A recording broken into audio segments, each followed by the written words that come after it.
Greetings, this is Dyslexy from the Arma community group Shack Tactical. In cooperation with Bohemian Interactive, I'm creating a series of videos to explain some of the basics of Arma 3. Today we'll be talking about flying helicopters in Arma 3. We'll go through the basic flight principles of helicopters as they pertain to Arma 3, starting with a takeoff and ending with a successful landing. If you'd like to easily practice helos by yourself, simply launch Arma 3, go to the editor and load a terrain, then double-click on the map to place a unit. Select the type of helo you'd like to fly and position it at a suitable takeoff site. In this case, we'll use an MH9 Hummingbird, as they have a great field of view and are excellent for training purposes.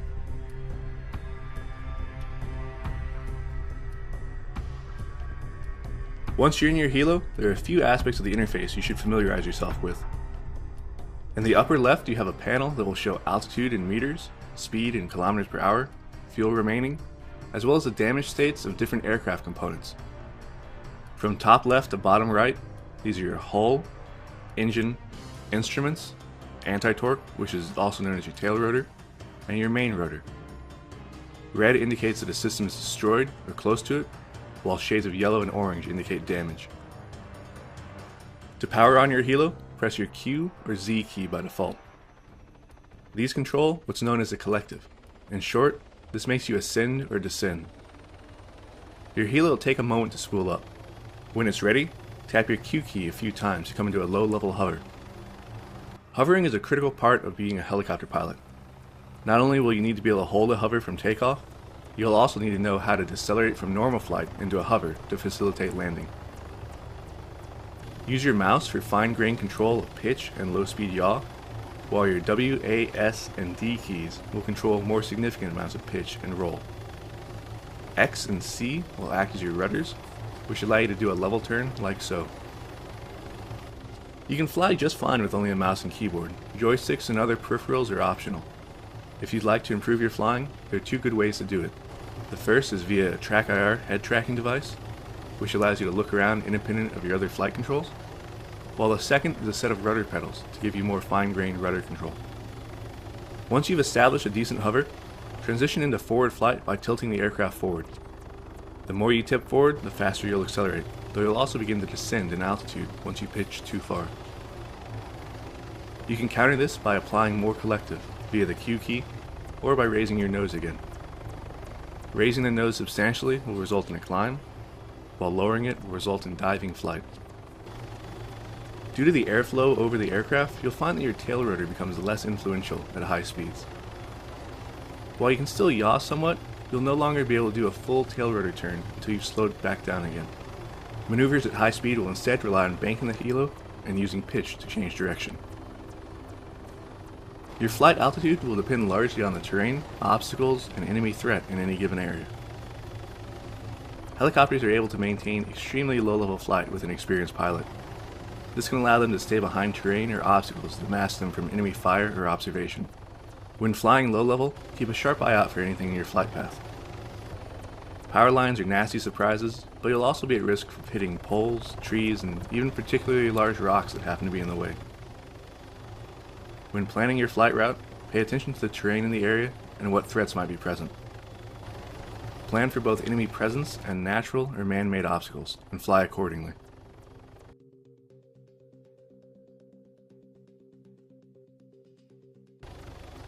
As long as we're in the air, let's diverge for a bit to talk about some of the basic techniques for helicopter weapons employment. We'll use the AH-9 Pawnee for this.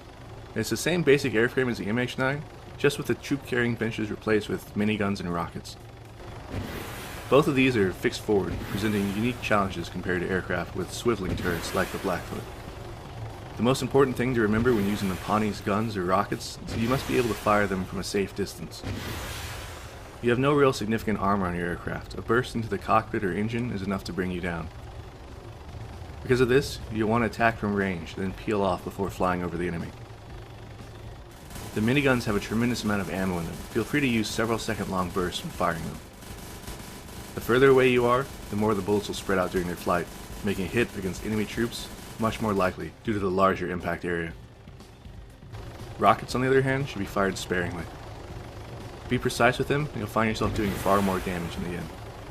A single rocket is enough to destroy any infantry target and potentially disable or destroy light vehicles. while a few can knock out several heavier vehicles. Avoid salvoing large numbers of rockets at a time, it's inefficient. In short, don't get greedy. A cautious attack helo pilot is much more likely to make it out of a fight alive than one who takes unnecessary risks.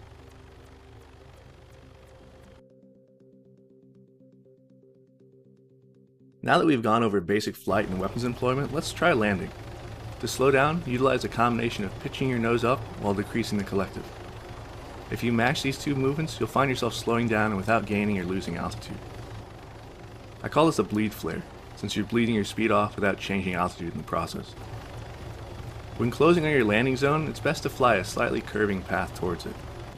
This allows you to get a better understanding of the lay of the land, any obstacles nearby, or where you might find the best place to touch down. Once you have a good feel for it, pick a spot and fly towards it, descending and slowing as you draw closer. You should be able to maintain 70 to 30 kilometers per hour of closure during your final approach and still easily and rapidly come to a hover. Be careful not to overcorrect too much. You should be thinking ahead a few seconds of your movements and taking into account the delays involved in maneuvering the aircraft. The larger the aircraft, the more of a delay you'll find. You'll see that it's possible to touch down while still having some speed. As long as the terrain is clear and you're reasonably steady, a touchdown at low speed will be just fine. The key part is your vertical descent rate. You'll want to tap your Z key as you make the final descent, such that you touch down with the minimum of vertical speed. Once you've made a successful flight from start to finish, the best thing to do is to look back at what went right, as well as what you think you need to improve on. There's no shortcut to becoming a good Arma pilot. Practice is the key. Start with the basics, work to refine them, and challenge yourself more and more as you gain proficiency. Ensure that you build upon solid fundamentals and don't rush too deeply, too quickly. Skill will come with time and practice. If you'd like more guidance on how to fly in Arma, to include auto-rotation, coping with tail rotor loss, and various other topics, I recommend checking out my Art of Flight series, which you can find linked in my channel's playlist.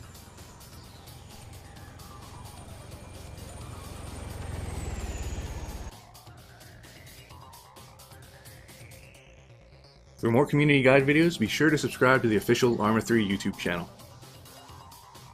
For other Arma 3 updates, keep track of the official website, Facebook, and Twitter pages. If you'd like more in-depth tutorial and multiplayer gameplay of Arma 3 and previous Arma games, I'd also recommend you check out my channel here. This is Dyslexy, and I'll see you on Altus.